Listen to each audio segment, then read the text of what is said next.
2024년 3월 14일 목요일 오전 10시 정각 서울 서초구에 위치한 가정법원 제3호 법정의 육중한 문이 열렸습니다. 형광등 불빛이 차갑게 내려앉은 법정 안은 묘한 긴장감으로 가득했습니다. 방청석에는 이미 20명 남짓한 사람들이 자리를 채우고 있었고 그들의 시선은 모두 한 곳을 향하고 있었습니다. 원고석과 피고석이었습니다. 피고석에 앉은 남자는 여유로운 표정이었습니다. 강민준, 39살. 값비싼 네이비 수트가 그의 탄탄한 어깨선을 감싸고 있었고 스위스제 시계가 손목에서 은은하게 빛났습니다. 그는 옆에 앉은 변호사와 나지막이 대화를 나누며 가끔 코웃음을 흘렸습니다.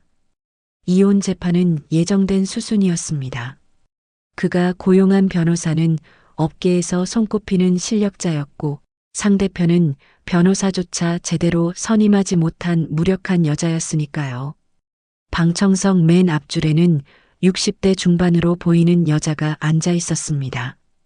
이순자, 강민준의 어머니. 그녀의 얼굴에는 승리를 확신하는 듯한 미소가 걸려 있었습니다.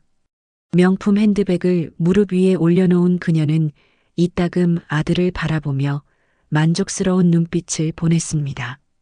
10년을 길들인 며느리가 감히 이혼을 요구했다는 것 자체가 우스웠습니다. 어차피 돈도 없고 변호사도 없고 갈 곳도 없는 여자였습니다.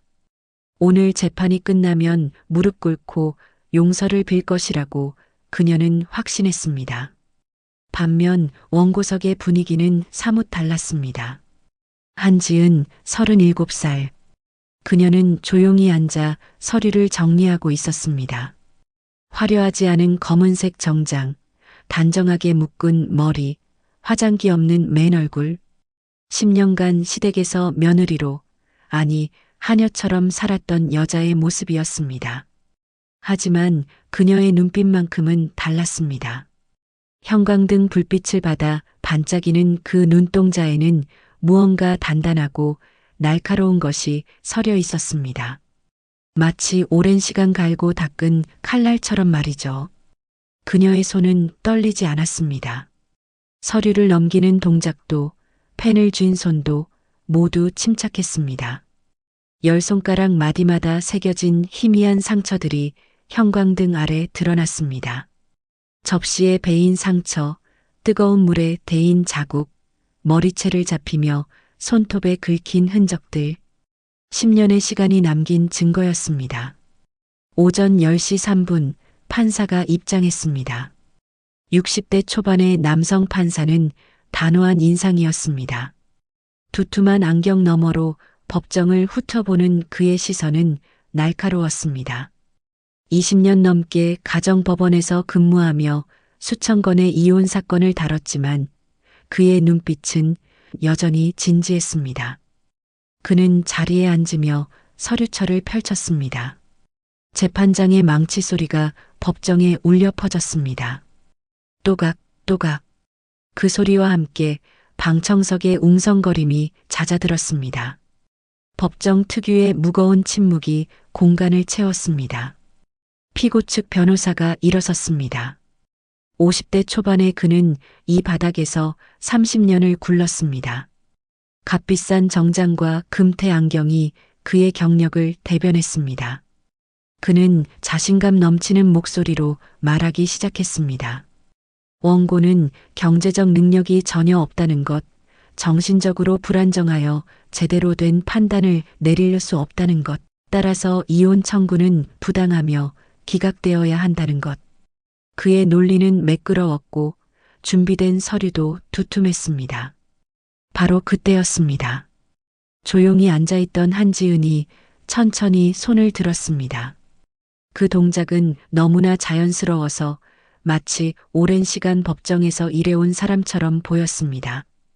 피고 측 변호사는 순간 당황한 표정을 지었습니다.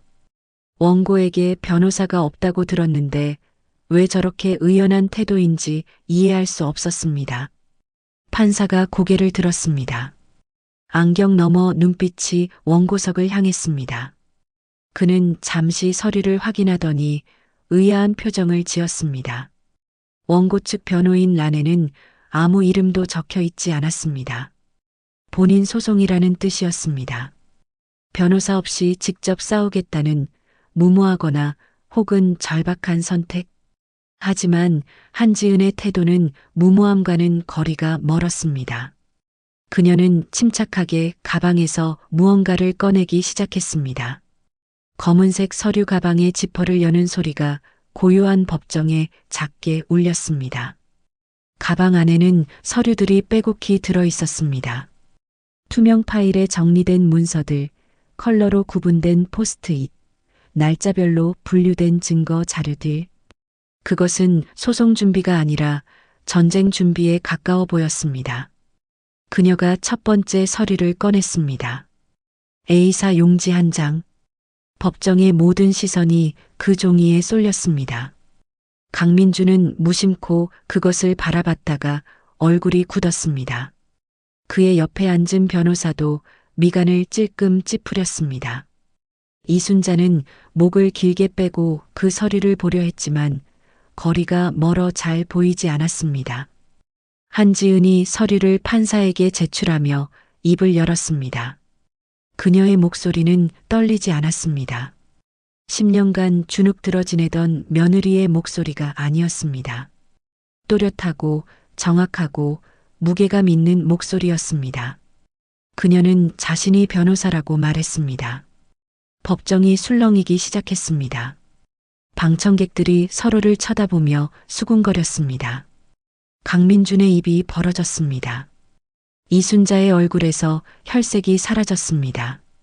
피고 측 변호사는 황급히 서류를 뒤적였습니다. 하지만 어디에도 원고가 변호사라는 정보는 없었습니다. 한지은은 가방에서 또 다른 서류를 꺼냈습니다. 변호사 등록증이었습니다. 대한변호사협회에서 발급한 법적 효력이 있는 공식 문서. 성명 한지은, 등록번호, 소속 변호사회, 모든 정보가 명확하게 적혀 있었습니다. 그녀는 그것을 판사에게 건넸고 판사는 꼼꼼히 확인한 뒤 고개를 끄덕였습니다. 적법한 변호사 자격증이었습니다. 강민준이 자리에서 벌떡 일어났습니다. 그의 얼굴은 믿을 수 없다는 표정으로 일그러져 있었습니다. 10년 동안 자신이 알던 여자가 아니었습니다. 순종적이고 소심하고 겁 많던 아내가 지금 법정에서 변호사 자격증을 들고 있었습니다. 어떻게 된 일인지, 왜 이제야 드러낸 것인지 머릿속이 하얗게 변했습니다. 이순자는 입을 벌린 채 굳어 있었습니다. 10년간 며느리를 하녀처럼 부렸던 그 여자가, 대학도 못 나온 줄 알았던 그 여자가 실은 변호사였다는 것. 서울대학교 법과대학을 수석으로 졸업하고 사법시험에 합격한 엘리트였다는 것. 그녀의 머릿속에서 10년의 기억이 빠르게 스쳐 지나갔습니다. 며느리에게 했던 모욕, 폭력, 폭언들이 파노라마처럼 펼쳐졌습니다. 그리고 그녀는 깨달았습니다. 모든 것이 기록되고 있었을지도 모른다는 것을 말이죠. 한지은은 차분하게 설명을 이어갔습니다. 자신이 10년 전까지 대형 로펌에서 근무했던 변호사였다는 것, 결혼 후 시댁의 강요로 직장을 그만뒀지만 자격은 계속 유지해왔다는 것, 그리고 오늘부터 자신의 사건을 직접 변론하겠다는 것. 그녀의 말투는 감정적이지 않았습니다. 마치 사건 보고서를 읽듯 냉정하고 객관적이었습니다. 피고 측 변호사가 황급히 이의를 제기하려 했지만 판사가 손을 들어 막았습니다. 원고는 정당한 변호사 자격을 가지고 있었고 본인 사건을 직접 변론하는 것은 법적으로 아무 문제가 없었습니다. 오히려 이례적이긴 해도 권장되는 일이었습니다. 한지은이 다시 가방을 열었습니다. 이번에 꺼낸 것은 서류 한 장이 아니었습니다. 두툼한 파일이었습니다. 아니, 파일 하나가 아니라 여러 개였습니다.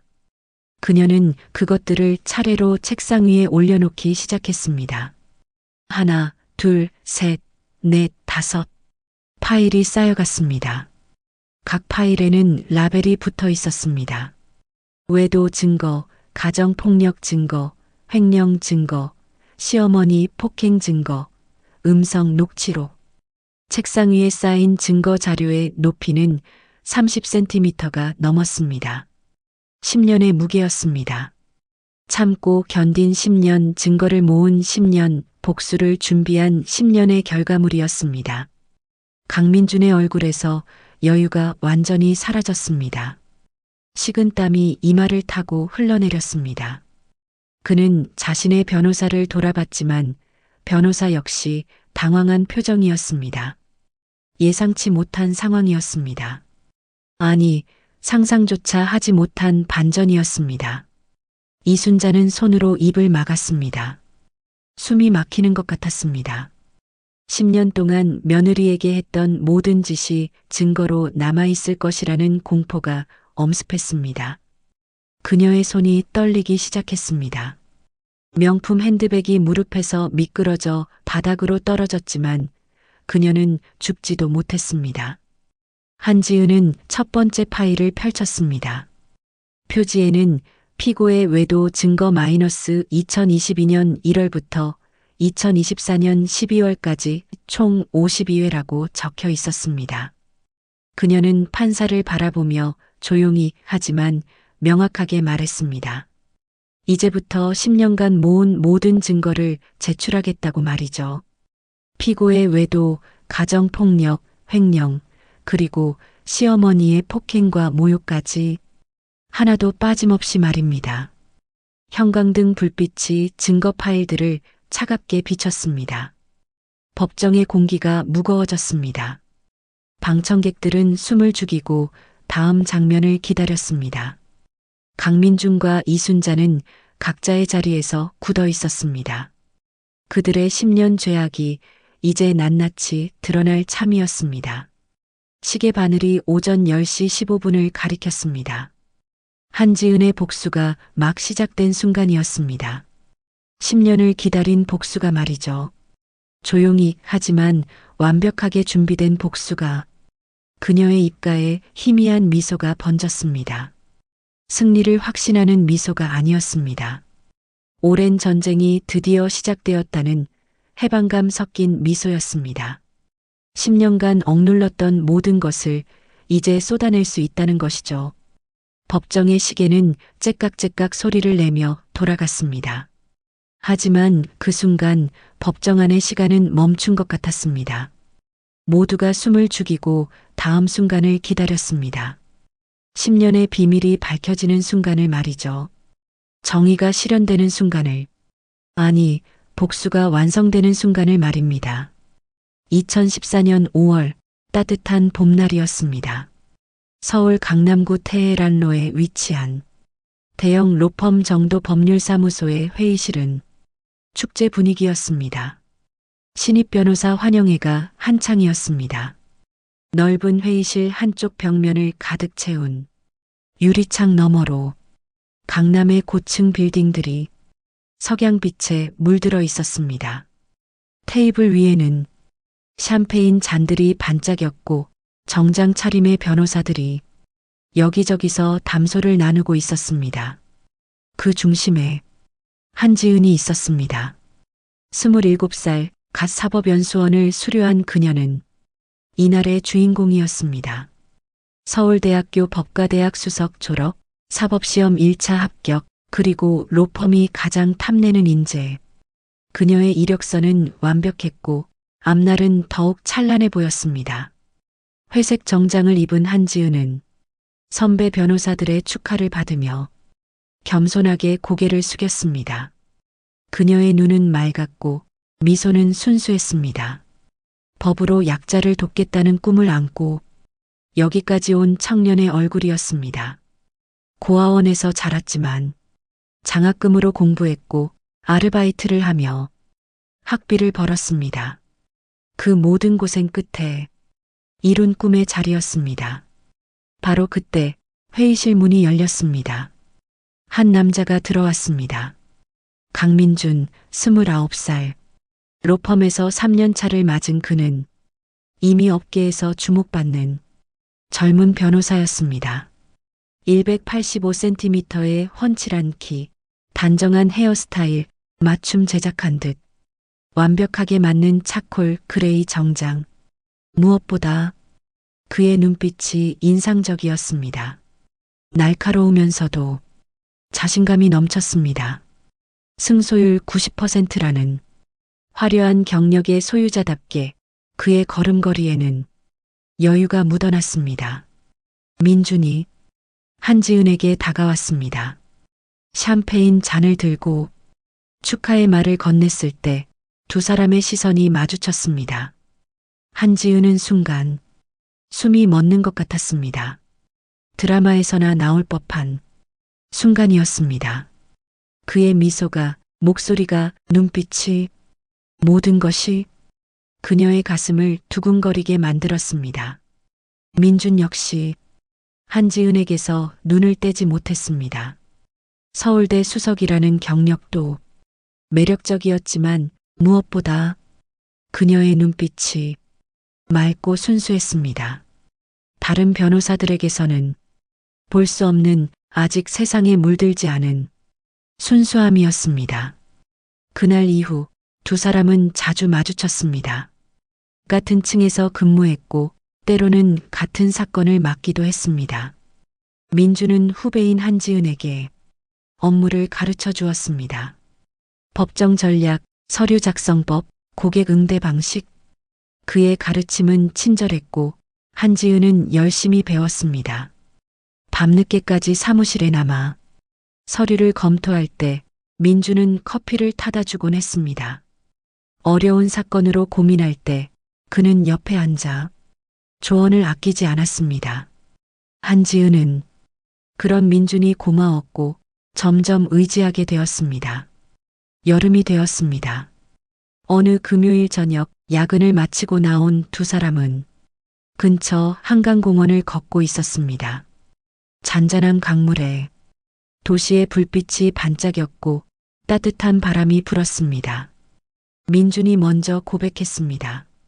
한지은의 손을 잡으며 자신의 마음을 전했을 때 한지은은 눈물을 글썽였습니다.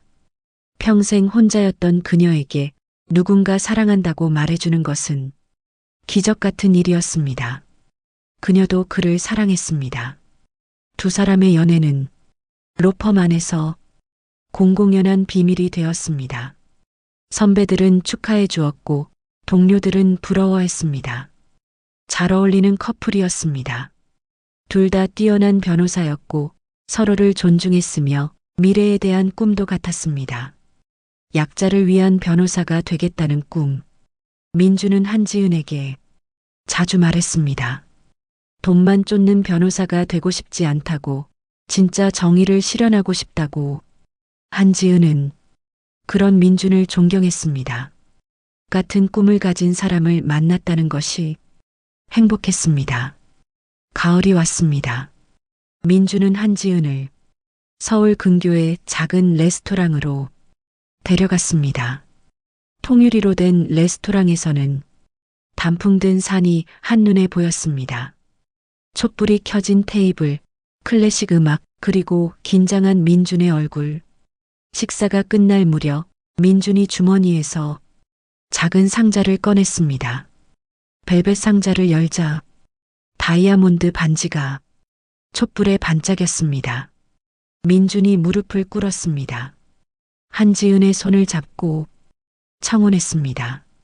함께 최고의 변호사 부부가 되자고, 서로의 꿈을 응원하며 살자고. 한지은은 울면서 고개를 끄덕였습니다. 평생 가족이 없었던 그녀에게 이제 가족이 생기는 순간이었습니다. 레스토랑의 다른 손님들이 박수를 쳤고 직원들이 축하 샴페인을 가져왔습니다. 그날 밤은 한지은의 인생에서 가장 행복한 밤이었습니다. 2015년 5월 결혼식이 열렸습니다. 강남의 한 웨딩홀이었습니다. 하얀 드레스를 입은 한지은은 마치 동화 속 공주 같았습니다. 로펌 동료들이 하객으로 참석했고 파트너 변호사가 주례를 맡았습니다. 한지은에게는 친척이 없었지만 고아원 원장 선생님과 후원자 몇 분이 와주셨습니다. 민준의 가족은 어머니 이순자만 참석했습니다. 아버지는 일찍 돌아가셨다고 했습니다. 이순자는 60대 초반이었지만 잘 관리된 외모였습니다. 명품 한복을 입고 진주 목걸이를 한 그녀는 우아해 보였습니다. 하지만 한지은을 바라보는 그녀의 눈빛은 차가웠습니다. 미소는 입가에만 걸려 있었고 눈은 웃지 않았습니다. 한지은은 그것을 알아챘지만 그날의 기쁨에 취해 대수롭지 않게 넘겼습니다. 시어머니도 시간이 지나면 자신을 받아들일 거라고 믿었습니다. 결혼 서약이 끝나고 두 사람은 키스를 나눴습니다. 하객들의 박수 소리가 홀을 가득 채웠습니다. 한지은은 행복했습니다. 드디어 가족이 생겼습니다. 사랑하는 남편 그리고 어머니까지 더 이상 혼자가 아니었습니다. 피로연이 끝나고 신혼여행을 떠나기 전날 밤 민주는 한지은에게 말했습니다. 결혼 후 잠시 시댁에 들러 인사를 드리자고. 한지은은 기꺼이 동의했습니다. 새 가족에게 좋은 인상을 남기고 싶었습니다. 하지만 그녀는 몰랐습니다. 그 집 문턱을 넘는 순간 자신의 운명이 완전히 바뀔 것이라는 것을, 완벽해 보였던 사랑이 실은 함정이었다는 것을, 그토록 신사적이던 남편이 변할 것이라는 것을, 그리고 10년이라는 긴 악몽이 시작될 것이라는 것을. 하지만 그날 밤에 한지은은 아무것도 몰랐습니다. 하얀 드레스를 벗으며 그녀는 행복하게 미소 지었습니다. 내일부터 시작될 새로운 삶을 꿈꾸며 사랑하는 남편과 함께할 미래를 그리며 거울 속 자신의 모습을 보며 속삭였습니다. 이제 정말 행복해질 거야. 하지만 거울은 대답하지 않았습니다. 그저 순진한 신부의 모습을 차갑게 비추고 있었을 뿐입니다. 창밖에는 봄비가 내리기 시작했습니다. 축복의 비일까요? 아니면 눈물의 예고일까요? 빗소리만이 고요한 밤을 채웠습니다. 2장이 종료되었습니다. 다음 챕터에서는 시댁 방문 첫날의 이야기가 펼쳐집니다. 한지은이 처음으로 시어머니 이순자와 마주하는 순간, 20가지 며느리 규칙이 적힌 종이를 받는 순간, 그리고 자신의 꿈이었던 변호사 일을 포기해야 한다는 말을 듣는 순간, 지옥의 문이 열리는 순간입니다. 결혼식 다음 날 오후, 민준이 운전하는 차는 서울 외곽의 한 주택가로 향하고 있었습니다. 한지은은 조수석에 앉아 창밖을 바라보고 있었습니다. 손에는 정성스럽게 포장한 선물 상자가 들려 있었습니다.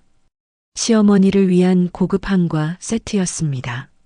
첫인사니만큼 좋은 인상을 남기고 싶었습니다. 민주는 운전하는 내내 말이 없었습니다. 평소와 달리 표정이 굳어 있었습니다. 한지은이 물었습니다. 왜 그렇게 긴장하느냐고. 민주는 괜찮다며 억지로 미소를 지었습니다. 하지만 그의 손은 핸들을 너무 세게 쥐고 있었습니다. 차는 고급 주택가에 멈춰섰습니다. 3층짜리 단독주택이었습니다. 잘 가꿔진 정원, 고급스러운 외관, 넓은 주차장. 시댁은 부유해 보였습니다. 한지은은 긴장하며 차에서 내렸습니다. 민준이 초인종을 눌렀습니다. 잠시 후 문이 열렸습니다. 이순자가 서 있었습니다. 결혼식 때와는 달라 보였습니다. 명품 한복 대신 편한 실크 블라우스를 입고 있었고 얼굴에는 화장기가 없었습니다. 무엇보다 그녀의 표정이 달랐습니다. 결혼식 때의 형식적인 미소는 온데간데 없었습니다. 한지은이 정중하게 인사했습니다. 허리를 90도로 숙이며 공손한 목소리로 말했습니다. 하지만 이순자는 고개도 끄덕이지 않았습니다. 그저 한지은을 위아래로 훑어볼 뿐이었습니다. 마치 물건을 감정하듯 이순자가 돌아서며 집 안으로 들어갔습니다. 따라 들어오라는 무언의 명령이었습니다. 한지은은 민준을 봤지만 민준은 고개를 숙이고 먼저 안으로 들어갔습니다. 현관을 들어서자 넓은 거실이 펼쳐졌습니다. 고급 가구들, 대리석 바닥, 크리스탈 샹들리에 모든 것이 완벽하게 정돈되어 있었습니다. 하지만 분위기는 차갑고 무거웠습니다. 이순자가 소파에 앉았습니다. 한지은과 민준은 맞은편 소파에 앉았습니다. 한지은이 준비한 선물을 공손히 내밀었습니다. 이순자는 선물을 보지도 않고 탁자 한쪽에 던져두었습니다. 그리고 입을 열었습니다. 우리 집안에는 며느리 규칙이 있다고. 이순자는 서재에서 A4 용지 한 장을 가져왔습니다. 타이핑으로 빼곡하게 적힌 문서였습니다. 제목은 이렇게 적혀 있었습니다. 며느리가 지켜야 할 규칙. 한지은은 그 종이를 받아들며 눈을 의심했습니다.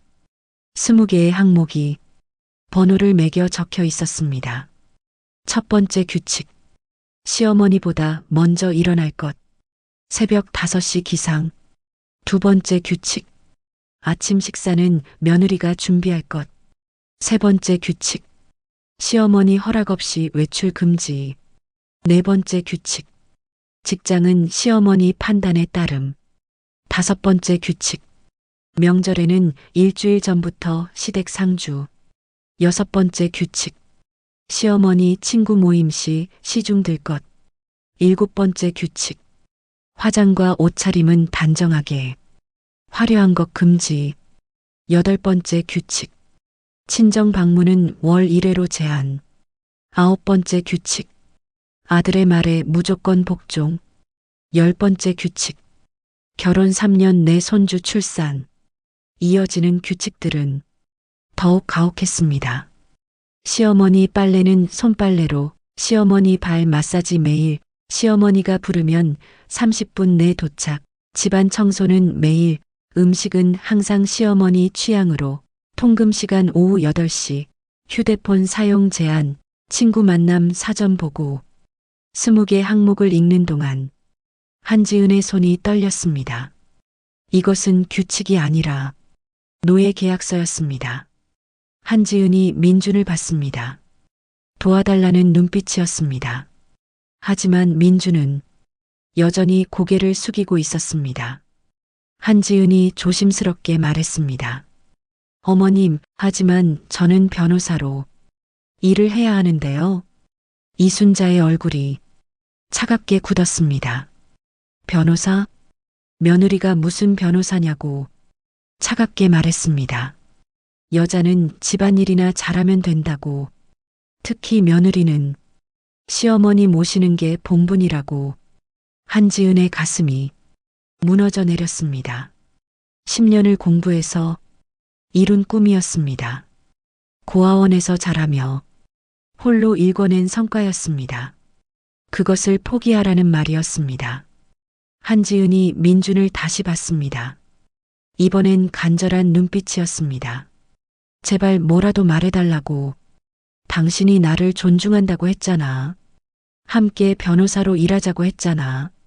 하지만 민준은 입을 열지 않았습니다. 아니, 결국 입을 열었습니다. 하지만 한지은이 원하는 말이 아니었습니다. 민준이 조용히 말했습니다. 지은아, 엄마 말씀 좀 들어줘. 일단 1년만 쉬자. 그 한마디에 한지은의 세계가 무너졌습니다. 결혼 전까지 자신을 존중한다던 남자가, 꿈을 응원한다던 남자가 지금 자신에게 일을 그만두라고 하고 있었습니다. 이순자가 차가운 목소리로 말을 이었습니다. 싫으면 이혼해도 된다고. 우리 아들은 여자 많다고. 굳이 고집센 며느리 필요 없다고. 한지은은 말문이 막혔습니다. 결혼한 지 고작 하루밖에 안 됐습니다. 이혼? 그것은 상상조차 할 수 없었습니다. 게다가 한지은에게는 돌아갈 곳이 없었습니다. 부모님도 친척도 의지할 사람도 없었습니다. 이순자는 그것을 알고 있었습니다. 그래서 더 강하게 나왔습니다. 한지은은 울음을 참으며 고개를 숙였습니다. 알겠다고 노력하겠다고 말했습니다. 하지만 직장은 이순자가 손을 들어 막았습니다. 내일 당장 사직서 내라고. 안 그러면 아들과 이혼시킬 거라고. 그날 저녁 한지은과 민주는 시댁에서 저녁을 먹었습니다. 아니, 민준과 이순자는 먹었고 한지은은 부엌에서 설거지를 했습니다. 첫날부터 규칙이 적용되었습니다. 설거지를 하면서 한지은은 조용히 울었습니다. 뜨거운 물에 손을 담그고 있었지만 눈물이 더 뜨거웠습니다. 어제까지만 해도 행복한 신부였는데 오늘은 하녀가 되어 있었습니다. 그날 밤 차 안에서 한지은이 민준에게 물었습니다. 왜 아무 말도 안 했느냐고. 왜 나를 지켜주지 않았느냐고. 민준은 한숨을 쉬었습니다. 그리고 말했습니다. 엄마가 원래 좀 그렇다고. 시간이 지나면 나아질 거라고. 일단은 맞춰주자고. 한지은은 더 이상 말하지 않았습니다. 남편이 자신의 편이 아니라는 것을 그날 확실히 알았습니다. 집에 돌아와 한지은은 침대에 누웠습니다. 천장을 바라보며 눈물을 흘렸습니다. 어제의 행복이 꿈만 같았습니다. 아니, 어쩌면 어제가 꿈이고 오늘이 현실인지도 몰랐습니다. 한지은은 그날 밤 한 가지를 결심했습니다. 참고 견디자고. 1년만 참으면 다시 일할 수 있을 거라고. 그때는 모든 게 나아질 거라고. 하지만 그것은 너무나 순진한 생각이었습니다. 1년이 아니라 10년이 될 줄은 아직 몰랐습니다. 그리고 그 10년이 상상할 수 없는 지옥이 될 줄도 전혀 몰랐습니다. 결혼 2주 후 한지은은 로펌 사무실로 향했습니다. 손에는 사직서가 들려 있었습니다. 밤새 쓰고 또 썼던 한 장의 종이였습니다. 엘리베이터를 타고 15층으로 올라가는 동안 한지은의 가슴은 무너지고 있었습니다. 로펌 문을 여는 순간 익숙한 풍경이 펼쳐졌습니다. 바쁘게 오가는 변호사들, 전화 통화 소리, 프린터 돌아가는 소리. 불과 2주 전까지만 해도 자신도 저 일원이었습니다. 하지만 이제 그 모든 것과 이별해야 했습니다. 동료 변호사가 한지은을 발견하고 달려왔습니다. 지은아, 어디 아파? 왜 연락도 없이 결근했어? 한지은은 대답할 수 없었습니다. 시어머니가 외출 허락을 안 해줬다고 말할 수 없었습니다. 그저 미소 지으며 괜찮다고만 했습니다. 파트너 변호사실 앞에 섰습니다. 노크를 하고 들어갔습니다. 책상 앞에 앉은 60대 변호사는 한지은을 반갑게 맞았습니다. 한 변호사, 신혼여행은 어땠나? 한지은은 사직서를 꺼냈습니다. 떨리는 손으로 책상 위에 올려놓았습니다. 파트너 변호사는 서류를 집어들었습니다. 사직서라는 글자를 보는 순간 그의 표정이 굳었습니다. 이게 무슨 일인가? 한지은이 말했습니다. 죄송하지만 그만두어야 할 것 같습니다. 개인 사정으로. 파트너 변호사는 안경을 벗으며 한숨을 쉬었습니다. 자네가 얼마나 유능한지 알잖나. 서울대 수석에 신입 중 최고 실력이야. 왜 갑자기? 한지은은 대답할 수 없었습니다. 시어머니 명령이라고, 남편이 말리지 않았다고 말할 수 없었습니다. 그저 죄송하다고만 반복했습니다. 파트너 변호사는 한참을 설득했습니다. 월급을 올려주겠다고, 좋은 사건을 맡겨주겠다고, 육아휴직이 필요하면 언제든 쓰라고. 하지만 한지은은 고개를 저었습니다. 마음을 정했다고. 파트너 변호사는 결국 한숨과 함께 사직서에 서명했습니다. 정말 아깝네. 자네 같은 인재를 잃다니. 한지은은 책상을 정리했습니다. 법전들, 판례 자료집, 명함, 펜, 노트북. 3년간 모은 물건들이었습니다. 하나하나 박스에 담으며 한지은의 눈에서 눈물이 떨어졌습니다. 동료들이 모여들었습니다. 왜 그만두냐고, 무슨 일이냐고 물었습니다. 한지은은 웃으며 새로운 길을 가겠다고 거짓말했습니다. 아무도 진실을 말할 수 없었습니다. 점심시간 동료 여자 변호사가 한지은을 카페로 데려갔습니다. 둘만 있을 때 그녀가 물었습니다. 시댁 문제지? 한지은은 깜짝 놀랐습니다. 어떻게 알았냐고 물었습니다. 동료는 한숨을 쉬었습니다.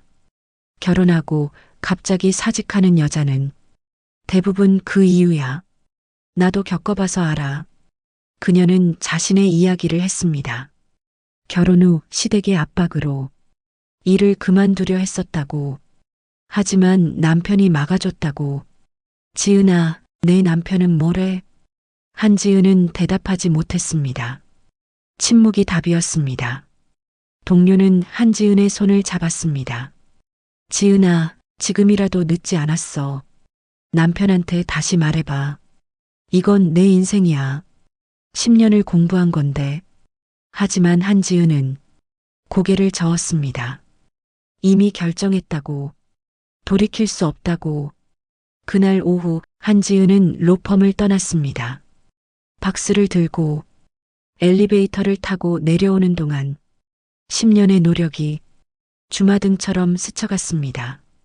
고아원에서 밤새 공부하던 날들, 장학금 받으려고 애쓰던 시절, 사법시험 준비하던 2년 합격 소식 듣고 울던 그날, 로펌 첫 출근하던 아침, 모든 것이 한순간에 무너졌습니다. 집으로 돌아오는 길, 한지은의 휴대폰이 울렸습니다. 이순자였습니다. 사직서 냈느냐는 차가운 목소리였습니다. 네, 라고 대답하자 이순자는 말했습니다. 당장 시댁으로 오라고. 청소할 게 많다고. 한지은은 집에 짐도 내려놓지 못하고 다시 차를 몰았습니다. 시댁에 도착하니 이순자가 기다리고 있었습니다. 그녀는 한지은에게 고무장갑을 던져주며 말했습니다. 화장실부터 청소해. 변기 닦고, 바닥 닦고, 거울 닦고, 욕조 닦아. 한지은은 고무장갑을 끼고 화장실로 들어갔습니다. 불과 몇 시간 전까지 변호사였던 여자가 이제 변기를 닦고 있었습니다. 손에서는 세제 냄새가 났고 무릎은 차가운 타일에 닿아 시렸습니다. 청소가 끝나자 이순자가 검사를 했습니다. 거울에 물기가 남았다며 다시 닦으라고 했습니다. 바닥 구석에 먼지가 있다며 다시 하라고 했습니다. 3번을 다시 청소했습니다. 저녁 6시가 되어서야 겨우 끝났습니다. 하지만 이순자는 이제 저녁 준비하라고 했습니다. 한지은은 부엌으로 갔습니다. 냉장고를 열어보니 재료가 가득했습니다. 무엇을 만들어야 할지 몰라 이순자에게 물었습니다. 이순자는 비웃으며 알아서 하라고 했습니다. 시어머니 입맛에 안 맞으면 책임지라고. 한지은은 떨리는 손으로 요리를 시작했습니다. 결혼 전까지 요리를 거의 해본 적이 없었습니다. 혼자 살 때는 간단히 해먹거나 사 먹었으니까요. 칼질도 서툴렀고 불 조절도 어려웠습니다. 손가락을 베었습니다. 피가 흘렀지만 반창고 붙이고 계속 요리했습니다. 저녁 7시 식탁에 음식을 차렸습니다. 밥, 국, 반찬 5가지. 최선을 다한 결과였습니다. 이순자가 숟가락을 들었습니다. 국을 한 모금 마셨습니다. 그리고 표정이 일그러졌습니다. 이게 뭐야? 국이 왜 이렇게 짜? 밥은 왜 이렇게 질어? 반찬은 왜 이렇게 짜고 매워? 며느리가 요리도 못해? 이순자는 숟가락을 내려놓았습니다. 그리고 국그릇을 집어들었습니다. 한지은을 향해 던졌습니다. 그릇이 한지은의 어깨를 맞췄습니다. 뜨거운 국물이 옷을 적시며 피부를 태웠습니다. 한지은은 비명을 참았습니다. 이순자는 계속 소리쳤습니다. 다시 만들어와. 제대로. 한지은은 젖은 옷을 입은 채 다시 부엌으로 들어갔습니다. 어깨가 화끈거렸지만 참았습니다. 눈물을 흘리며 다시 요리를 시작했습니다. 밤 10시가 되어서야 집으로 돌아왔습니다. 민주는 거실에서 TV를 보고 있었습니다. 한지은을 보더니 왜 이렇게 늦었냐고 물었습니다. 한지은은 대답하지 않았습니다. 욕실로 들어가 옷을 벗었습니다. 거울을 보니 어깨에 화상 자국이 있었습니다. 붉게 부어오른 피부. 한지은은 찬물로 식히며 조용히 울었습니다. 오늘 하루가 지옥이었습니다. 아침에는 변호사였던 여자가 저녁에는 학대받는 며느리가 되었습니다. 하지만 이것은 시작일 뿐이었습니다. 앞으로 9년 더 이런 날들이 계속될 것이었습니다. 아니, 더 심해질 것이었습니다. 한지은은 그날 밤 노트를 꺼냈습니다. 그리고 적기 시작했습니다. 2015년 6월 15일 로펌 사직. 이순자에게 국그릇 맞음. 어깨 화상. 이것이 증거 수집의 시작이었습니다. 10년간 계속될 기록의 첫 페이지였습니다. 배가 많이 불러왔어요. 아기가 자라는 게 느껴졌죠. 하지만 기쁘지 않았어요. 두려웠어요. 시어머니는 매일 같은 말을 했어요. 아들을 낳아야 한다고. 우리 집안은 대대로 장손이 중요하다고. 딸을 낳으면 안 된다고. 저는 아무 말도 못했어요. 제가 뭘 선택할 수 있나요? 하늘이 주시는 대로 받는 거죠. 민준 씨는 점점 달라졌어요. 집에 들어오는 시간이 늦어졌어요. 새벽 2시, 3시. 술 냄새를 풍기며 들어왔죠. 회사 일이 바빠졌다고 했어요. 하지만 저는 알 수 있었어요. 그의 목소리가 차갑다는 걸, 저를 보는 눈빛이 달라졌다는 걸. 진통이 시작됐어요. 새벽 4시였어요. 저는 민준 씨를 깨웠어요. 그는 택시를 타라고 했어요. 그리고 다시 잠들었어요. 저는 혼자 옷을 챙겼어요. 배를 움켜쥐고 계단을 내려갔어요. 새벽 거리는 텅 비어 있었어요. 택시 기사님이 물었어요. 남편은 어디 있냐고. 저는 거짓말을 했어요. 바빠서 먼저 간다고. 병원에 도착했어요. 진통이 심해졌어요. 간호사가 보호자를 물었어요. 저는 혼자라고 말했어요. 출산실로 들어갔어요. 아무도 없었어요. 아무도 제 손을 잡아주지 않았어요. 12시간이 지났어요. 오후 4시 20분. 아기가 나왔어요. 딸이었어요. 간호사가 축하한다고 했어요. 저는 눈물이 났어요. 기쁨이 아니었어요. 두려움이었어요. 딸이라고 하면 어떻게 되는 걸까? 시어머니는 뭐라고 할까? 민준 씨는. 저는 아기를 봤어요. 작고 빨갛고 예뻤어요. 제 딸이었어요. 하지만 저는 행복하지 않았어요. 미안했어요. 이 아이에게 민준 씨가 왔어요. 출산 다음 날 저녁에 꽃도 없었고 축하 인사도 없었어요. 그는 신생아실 유리창 너머로 아기를 봤어요. 표정이 없었어요. 딸이라는 말만 했어요. 그게 전부였어요. 시어머니는 오지 않았어요. 전화도 없었어요. 시아버지도 마찬가지였어요. 제 친정 어머니만 오셨어요. 입원비를 내주셨어요. 미역국을 끓여오셨어요. 그리고 우셨어요. 저는 어머니 앞에서 울고 싶지 않았어요. 산후조리원에 가고 싶었어요. 하지만 민준 씨가 거절했어요. 집에서 하면 된다고. 시어머니는 요즘 며느리들은 버릇없다고 했어요. 자기 때는 산후조리원 같은 게 없었다고. 집에서 낳고 바로 일했다고.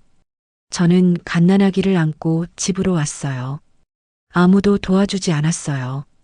민준 씨는 회사에 갔고 시어머니는 자기 방에 계셨어요. 아기가 울었어요. 밤새도록. 저는 잠을 잘 수 없었어요. 기저귀를 갈고 젖을 물리고 안고 달래고 혼자서 다 했어요. 몸이 아팠어요. 출산 후유증이 심했어요. 하지만 쉴 수 없었어요. 그날은 목요일이었어요. 민준 씨가 또 늦게 들어왔어요. 새벽 3시. 저는 아기를 재우고 있었어요. 그가 샤워를 하러 갔어요. 그의 핸드폰이 소파에 있었어요. 카톡 알림이 떴어요. 오빠 잘 들어갔냐는 메시지. 오늘 너무 좋았다는 말. 또 보고 싶다는 말. 저는 손이 떨렸어요. 핸드폰을 들었어요. 잠금이 안 돼 있었어요. 카톡을 열었어요. 수진이라는 이름. 대화 내용을 봤어요. 사진도 있었어요. 호텔 침대. 두 사람이 찍은 셀카. 날짜를 확인했어요. 5월 12일. 제가 출산한 날이었어요. 제가 혼자 진통을 겪을 때, 혼자 아기를 낳을 때, 그는 다른 여자와 호텔에 있었어요. 민준 씨가 샤워를 마치고 나왔어요. 저는 핸드폰을 그에게 내밀었어요. 손이 떨렸어요. 그는 잠시 당황했지만 곧 표정이 굳어졌어요. 왜 남의 핸드폰을 보냐고 했어요. 별거 아니라고 했어요. 저는 웃음이 나왔어요. 5월 12일이라고 말했어요. 제가 출산한 날이라고. 그가 고함을 쳤어요. 그래, 만났다고. 그래서 어쩔 거냐고. 저는 주저앉았어요. 믿을 수가 없었어요. 그는 거울이나 보라고 했어요. 임신하고 완전 망가졌다고. 머리는 산발이고 화장도 안 하고 애 키우는 것밖에 못한다고. 저는 말문이 막혔어요. 변호사 그만두라고 한 건 당신이라고 말했어요. 그는 그렇다고 했어요. 하지만 이렇게까지 추해질 줄은 몰랐다고. 수진이는 다르다고 했어요. 깔끔하고 예쁘다고. 애교도 부린다고. 저는 맨날 아기 때문에 못 잤다고 짜증만 낸다고. 그의 말이 칼처럼 꽂혔어요. 저는 울지 않았어요. 울 기력도 없었어요. 민준 씨는 나가버렸어요. 문을 쾅 닫고 저는 소파에 앉아 있었어요. 아기가 자고 있었어요. 작은 숨소리가 들렸어요. 저는 아기를 봤어요. 이 아이 때문에 이렇게 됐을까? 아니에요. 아이 잘못이 아니에요. 제 선택이었어요. 결혼도, 사직도, 참고 견딘 것도 모두 제 선택이었어요. 하지만 이제는 끝이에요. 더 이상 참을 수 없어요. 저는 결심했어요. 이 지옥에서 벗어나야 한다고. 아기를 데리고 반드시. 새벽 4시. 저는 소파에 앉아 있었어요. 아기가 자고 있었어요. 작은 숨소리가 들렸어요. 민준 씨는 나가버렸어요. 문을 쾅 닫고 저는 아기를 봤어요. 이 아이 때문에 이렇게 됐을까? 아니에요. 아이 잘못이 아니에요. 제 선택이었어요. 결혼도, 사직도, 참고 견딘 것도 모두 제 선택이었어요.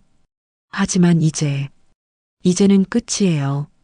더 이상 참을 수 없어요. 저는 결심했어요.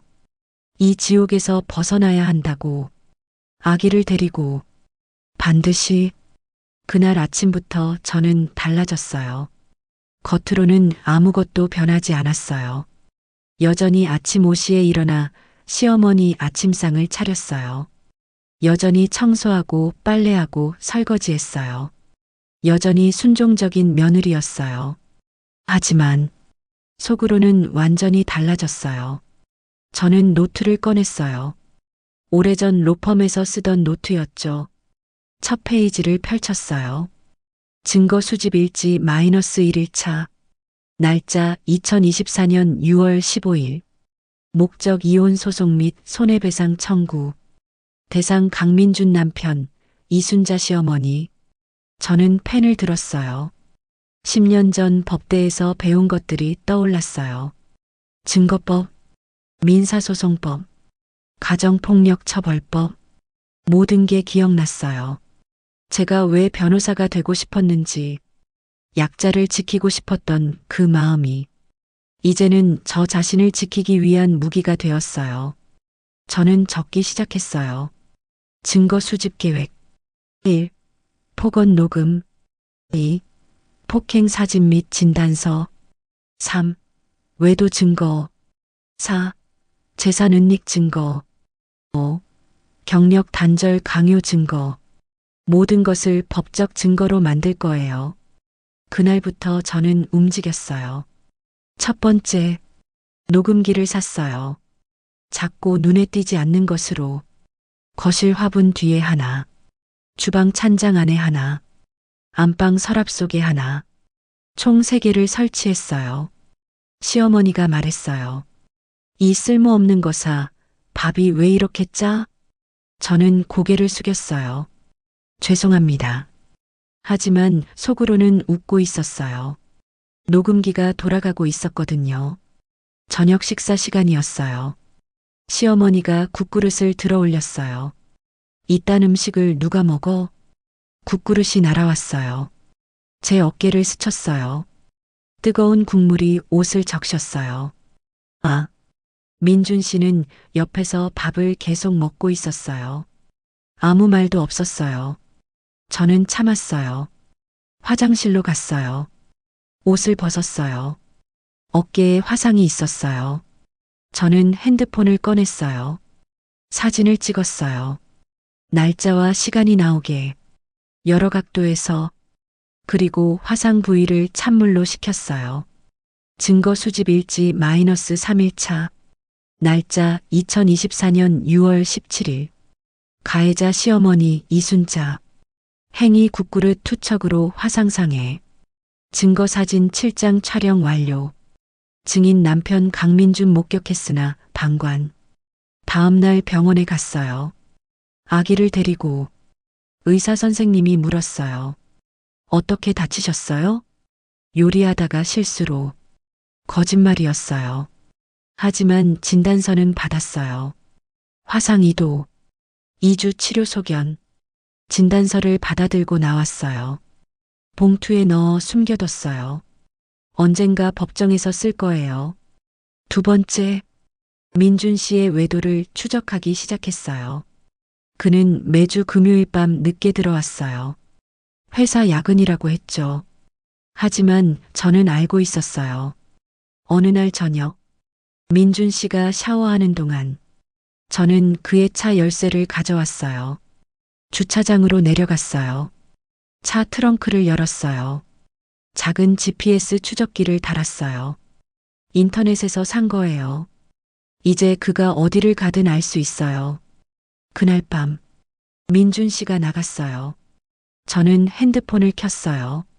GPS 앱을 실행했어요. 민준 씨의 차가 움직이고 있었어요. 강남역으로. 호텔 앞에서 멈췄어요. 저는 웃음이 나왔어요. 역시나. 저는 택시를 탔어요. 강남역 그랜드 호텔로 가주세요. 운전기사님이 물었어요. 아기는 어떡하세요? 친정어머니가 봐주세요. 거짓말이었어요. 아기는 집에서 시어머니가 보고 있었어요. 잠깐 외출한다고 했죠. 호텔에 도착했어요. 로비 카페에 앉았어요.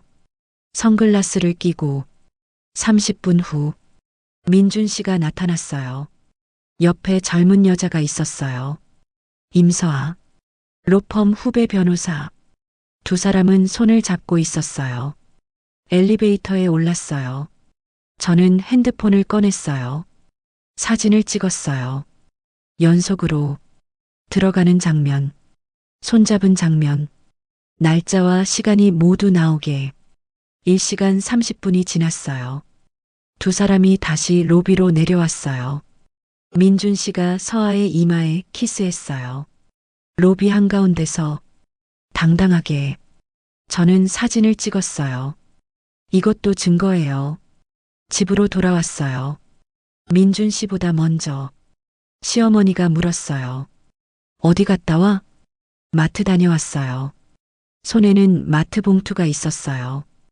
호텔 근처 편의점에서 산 거예요. 완벽한 알리바이였어요. 증거 수집 일지 마이너스 7일차. 날짜 2024년 6월 21일. 외도 대상 임서아 로펌 후배. 장소 강남역 그랜드 호텔. 증거 사진 23장 확보. 추가 조사 필요 외도 기간, 횟수. 세 번째, 민준 씨의 재산을 조사했어요. 어느 날 밤, 민준 씨가 술에 취해 들어왔어요. 바로 잠들었어요. 저는 그의 노트북을 켰어요. 비밀번호를 알고 있었어요. 우리 결혼 기념일이었죠. 참 아이러니했어요. 노트북을 열었어요. 이메일을 확인했어요. 은행 거래 내역이 있었어요. 제가 모르는 계좌가 있었어요. 비밀 계좌, 잔액 8억 3천만 원. 제 이름으로는 통장 하나도 없었어요. 하지만 민준 씨는 숨겨둔 돈이 8억이었어요. 저는 스크린샷을 찍었어요. 제 이메일로 전송했어요. 그리고 증거 폴더에 저장했어요. 로펌 관련 파일도 있었어요. 고객 예치금 관리 문서. 이상한 점이 있었어요. 장부가 맞지 않았어요. 횡령. 민준 씨는 돈을 빼돌리고 있었어요. 저는 모든 파일을 복사했어요. USB에, 그리고 클라우드에도 백업했어요. 완벽하게. 한 달이 지났어요. 저는 계속 증거를 모았어요. 매일. 쉬지 않고. 노트는 점점 두꺼워졌어요. 증거 수집 현황 마이너스 1개월 차. 총 녹음 파일 47개. 사진 증거 156장. 진단서 3장. 외도 증거 6회 확보. 재산 은닉 증거 완료. 횡령 증거 진행 중. 하지만 저는 알고 있었어요. 이것만으로는 부족하다는 걸. 더 많은 증거가 필요했어요. 더 확실한, 더 결정적인. 시간이 걸리더라도 완벽하게 준비할 거예요. 법정에서 이기기 위해서, 제 인생을 되찾기 위해서. 어느 날 밤, 아기를 재우고 나서 저는 거울을 봤어요. 10년 전에 저는 어디 갔을까? 자신감 넘치던 변호사는, 꿈을 가득 안고 있던 여자는. 저는 거울 속 제 눈을 똑바로 봤어요. 아직 늦지 않았어요. 다시 시작할 수 있어요. 저는 노트에 적었어요. 목표, 1년 안에 충분한 증거 확보, 2년 안에 이혼 소송 제기, 3년 안에 제 인생 되찾기, 그리고 마지막 한 줄을 추가했어요. 반드시 이긴다. 다음 날 아침, 저는 평소처럼 일어났어요. 시어머니 아침상을 차렸어요. 민준 씨 출근 준비를 도왔어요. 아기를 돌봤어요. 겉으로는 아무것도 변하지 않았어요. 하지만 속으로는 저는 이미 싸우고 있었어요. 보이지 않는 전쟁. 제 무기는 증거였고 제 전략은 인내였어요. 그리고 언젠가 법정에서 모든 것을 쏟아낼 거예요. 그때까지 저는 계속 모을 거예요. 하나하나. 빠짐없이. 완벽하게. 왜냐하면 법은 준비된 자의 편이니까요. 그리고 저는 변호사니까요. 6개월이 지났어요. 2024년 12월. 겨울이 왔어요. 차가운 바람만큼이나 집안 분위기도 차가웠어요. 저는 계속 증거를 모았어요. 하루도 빠짐없이. 증거 수집 현황 마이너스 6개월 차. 녹음 파일 178개. 사진 증거 542장. 진단서 9장. 외도 증거 24회. 재산 은닉 증거 3개 계좌 확인. 횡령 증거 12억 원 확인. 노트는 이제 3권째였어요. 하지만 제 몸은 점점 망가지고 있었어요. 그날도 아침 5시에 일어났어요. 시어머니 아침상을 차렸어요. 식탁에 음식을 차리는데 손이 떨렸어요. 어제 맞은 곳이 아직도 아팠어요. 시어머니가 내려왔어요. 밥상이 왜 이래? 죄송합니다. 반찬이 3가지밖에 없잖아. 오늘 장을 봐서. 변명하지 마. 손바닥이 날아왔어요. 제 뺨을 때렸어요. 귀가 멍했어요. 저는 참았어요. 녹음기가 돌아가고 있었으니까요. 화장실로 갔어요. 거울을 봤어요. 뺨이 빨갛게 부어올랐어요. 사진을 찍었어요. 이것도 증거예요. 민준 씨는 더 심해졌어요. 외도는 이제 매주 2번으로 늘었어요. 화요일과 금요일. 정기적이었어요.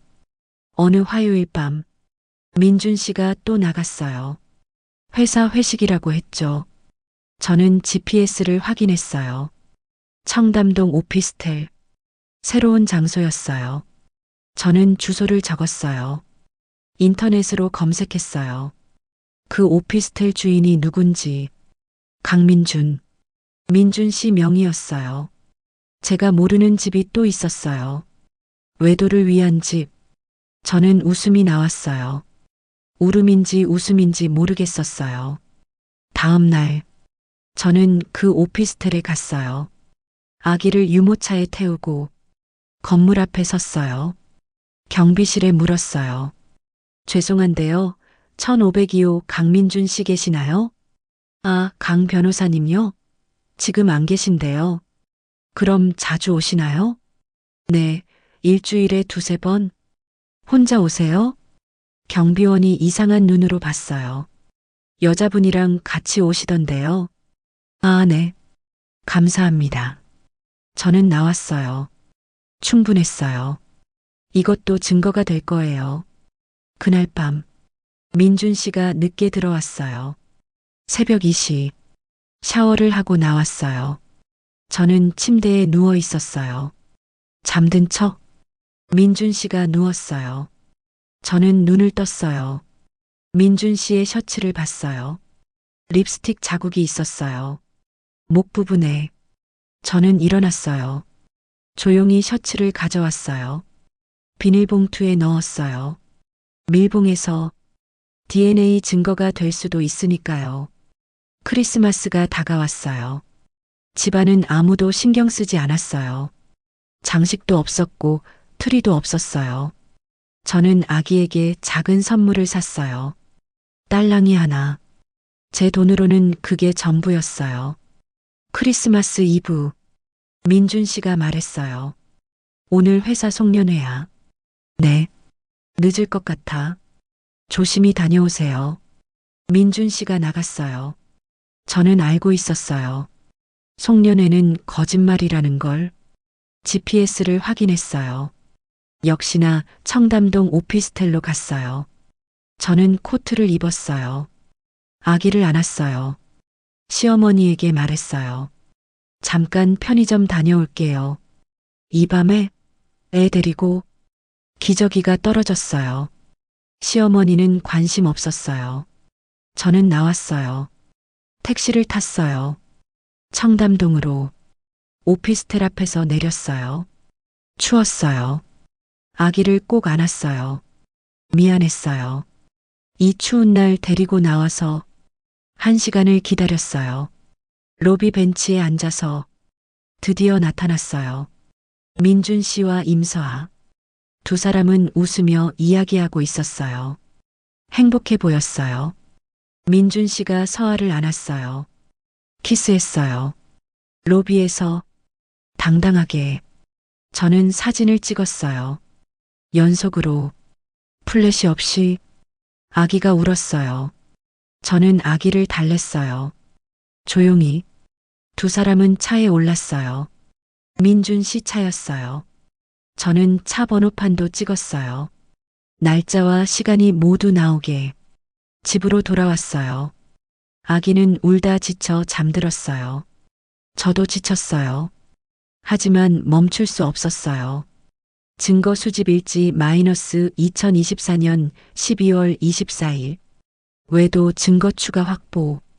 장소 청담동 오피스텔 민준 소유. 증거 사진 34장, 영상 1개.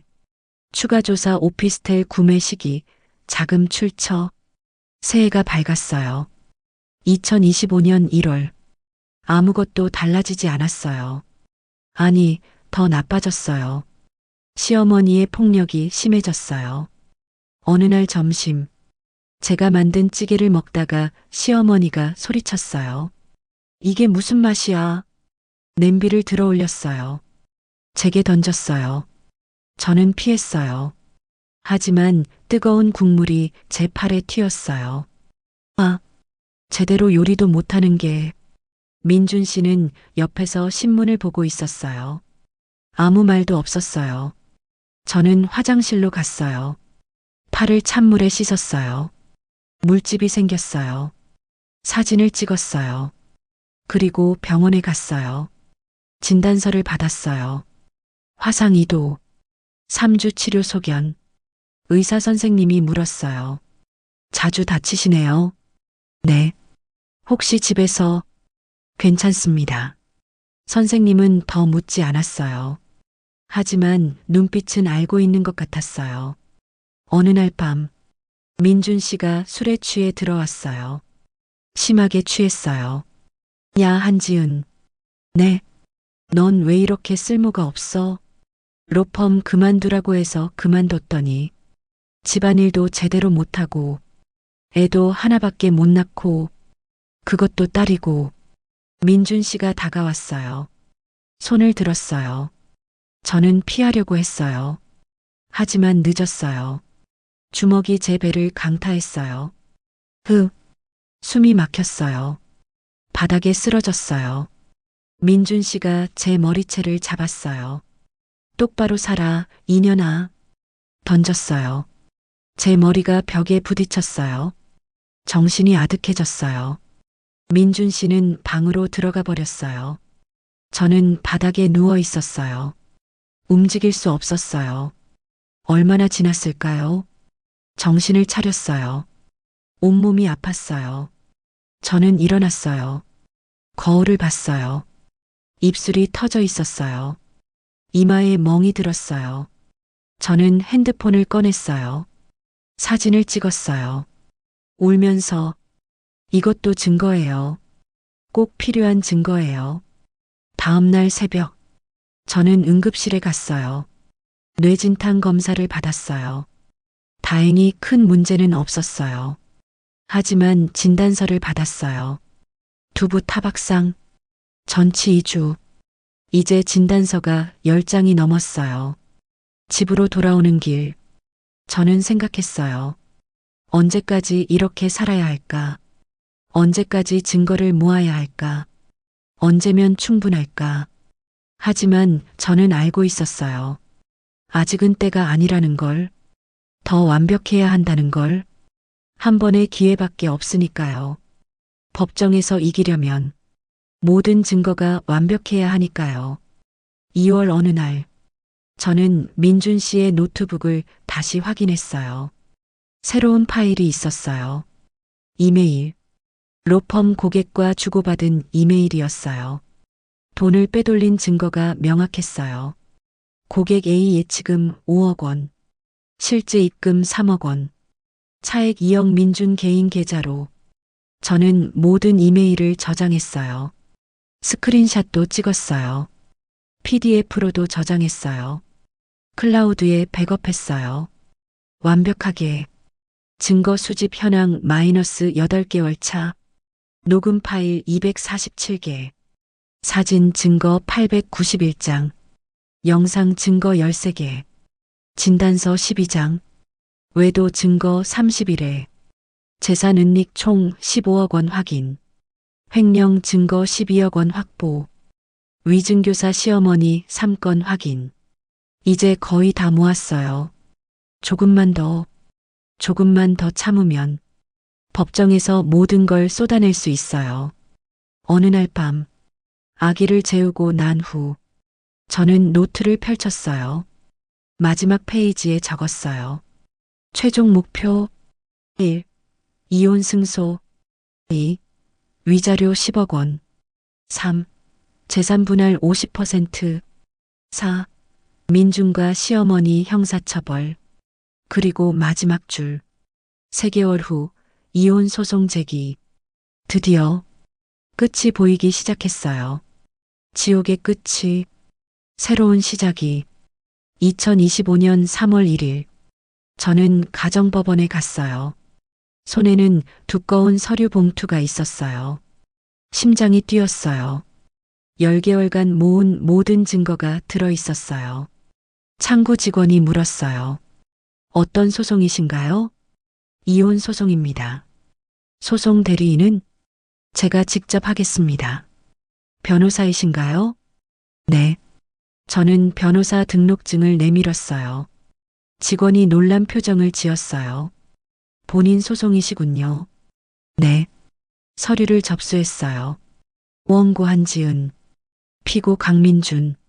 청구 내용 1. 이혼 2. 위자료 10억 원 3. 재산 분할 50% 4. 피고 및 시어머니 형사처벌. 첨부 서류 1247페이지. 직원이 두꺼운 서류를 보며 눈을 크게 떴어요. 이게 다 증거인가요? 네. 일부만 제출했습니다. 나머지는요? 법정에서 직접 제출하겠습니다. 서류 접수 확인증을 받았어요. 밖으로 나왔어요. 햇빛이 눈부셨어요. 10개월 만에 처음 느끼는 자유로움이었어요.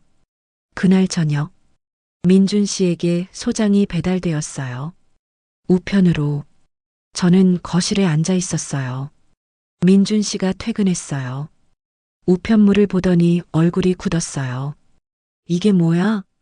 뜯어봤어요. 법원 서류. 이혼 소송. 뭐? 이혼? 민준 씨가 저를 봤어요. 네. 너 미쳤어? 아니요. 정신 차렸어요. 뭐라고? 이혼하겠습니다.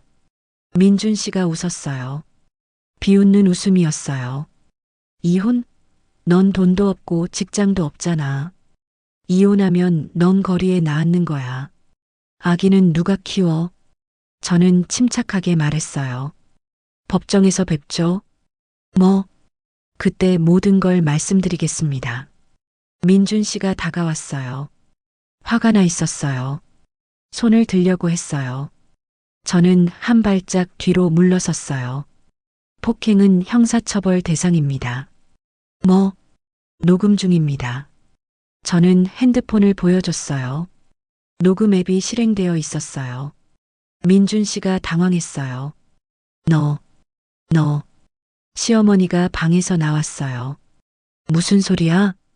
며느리가 이혼 소송을 걸었대요. 뭐? 시어머니가 저를 노려봤어요. 내가 감히? 네. 너 지금 우리 집안을 무시하는 거야? 법적 권리를 행사하는 겁니다. 2년이. 시어머니가 달려들려고 했어요. 민준 씨가 말렸어요. 엄마, 잠깐. 왜?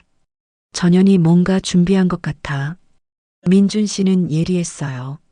10년간 변호사로 일한 본능이었죠. 좋아. 법정에서 보자. 우리도 변호사 선임할 거야. 최고의 변호사로. 저는 미소 지었어요. 그러세요. 그날 밤 저는 짐을 쌌어요. 아기와 제 옷까지만. 민준 씨가 물었어요. 어디가? 친구 집에 있을 거예요. 법정 판결 전까지 마음대로 해. 저는 집을 나왔어요. 10개월 만에 처음으로 자유롭게 2주 후 첫 재판 날이 잡혔어요. 2025년 3월 14일 목요일 오전 10시 서울가정법원 제3호 법정. 그날 아침 저는 정장을 입었어요. 10년 만에 입는 정장이었어요. 거울을 봤어요. 변호사 한지은이 돌아왔어요. 법정에 도착했어요. 민준 씨는 이미 와 있었어요. 옆에 고급 양복을 입은 변호사가 있었어요. 유명한 이혼 전문 변호사였어요. 시어머니도 방청석에 앉아 있었어요. 저를 노려보고 있었어요. 판사가 입장했어요. 모두 일어서십시오. 재판이 시작되었어요. 판사가 서류를 확인했어요. 원고 한지은 씨, 본인 소송이시군요. 네, 판사님. 변호사이십니까? 네. 변호사 자격이 있습니다. 저는 변호사 등록증을 제출했어요. 법정이 술렁였어요. 민준 씨가 놀란 표정을 지었어요. 뭐, 내가 변호사? 판사가 망치를 쳤어요. 조용히 하십시오. 원고 계속하세요. 네, 판사님. 저는 일어섰어요. 저는 10년 전 로펌을 그만뒀지만 변호사 자격은 유지했습니다. 그리고 10개월간 이혼을 위한 증거를 수집했습니다. 피고 측 변호사가 일어섰어요. 판사님, 이해 있습니다. 원고는 법률 지식이 있음에도 10년간 피해를 방관했습니다. 이는 권리 남용입니다. 저는 차분하게 말했어요. 판사님, 저는 경제적으로 완전히 의존 상태였습니다. 직장도 없고 돈도 없었습니다. 그래서 준비가 필요했습니다. 법적 증거를 완벽히 갖추기 위해서였습니다. 판사가 고개를 끄덕였어요. 원고의 주장이 타당합니다. 증거 제출하십시오. 저는 가방을 열었어요. 서류를 꺼냈어요. 두꺼운 파일이었어요. 첫 번째 증거입니다. 피고의 외도 증거. 스크린에 사진이 떴어요. 민준과 임서아. 호텔 로비. 손잡은 사진. 키스하는 사진. 오피스텔 들어가는 사진. 총 30일의 분량. 민준 씨 얼굴이 창백해졌어요. 이건 어떻게? GPS 추적과 직접 촬영입니다. 날짜, 시간, 장소 모두 기록되어 있습니다. 방청석이 술렁거렸어요. 두 번째 증거입니다. 가정폭력 증거. 새로운 화면. 진단서 12장. 사진 152장. 멍든 얼굴. 부러진 팔. 화상. 타박상. 모든 것이 적나라하게 드러났어요. 피고는 10개월간 12번 저를 폭행했습니다. 병원 진단서와 사진으로 입증합니다. 피고 측 변호사가 벌떡 일어섰어요. 판사님, 이는 과장된 증거일 수 있습니다. 저는 옷소매를 걷어올렸어요. 팔에 흉터가 있었어요. 방청석에서 탄성이 나왔어요. 과장이 아닙니다. 세 번째 증거입니다. 피고의 재산은닉. 화면에 통장 내역이 떴어요. 피고는 제 명의로는 통장 하나 만들어주지 않았습니다. 하지만 자신은 비밀 계좌 3개를 운영했습니다. 총 잔액 15억 원입니다. 민준 씨가 소리쳤어요. 그건 내 돈이야. 판사가 망치를 쳤어요. 피고, 조용히 하십시오. 저는 계속했어요. 네 번째 증거입니다. 피고의 횡령. 새로운 서류가 스크린에 떴어요. 피고는 로펌 고객 예치금 12억 원을 횡령했습니다. 이메일, 계좌이체 내역 모두 확보했습니다. 피고 측 변호사가 당황했어요. 민준 씨는 고개를 떨구었어요. 다섯 번째 증거입니다. 시어머니의 폭행과 모욕. 녹음 파일이 재생되었어요. 시어머니의 목소리. 이 쓸모없는 거사. 법대 나와서 뭐하냐? 우리 집 하녀나 잘하지. 10분간 녹음이 이어졌어요. 방청석이 술렁였어요. 시어머니 얼굴이 빨개졌어요. 조작이야. 조작? 음성 분석 결과도 있습니다. 100% 시어머니 목소리로 확인되었습니다. 저는 마지막 서류를 꺼냈어요. 6번째 증거입니다. 시어머니의 위증교사. 다른 재판에 개입한 증거입니다. 녹음이 재생되었어요. 시어머니가 다른 사람에게 거짓 증언을 시키는 내용. 판사의 표정이 굳었어요. 이순자 씨, 이는 심각한 범죄입니다. 시어머니가 일어났어요. 저는 마지막 증거입니다. 저는 큰 박스를 들어 올렸어요. 이것은 10개월간 수집한 모든 증거의 원본입니다. 마이너스 녹음 파일 247개, 마이너스 사진 891장, 마이너스 영상 13개, 마이너스 진단서 12장, 마이너스 재무 서류 348페이지, 마이너스 증인 진술서 18부. 모두 법정에 제출하겠습니다. 법정이 조용해졌어요. 피고 측 변호사가 민준 씨에게 다가갔어요. 귓속말을 했어요. 민준 씨가 고개를 저었어요. 하지만 선택의 여지가 없었어요.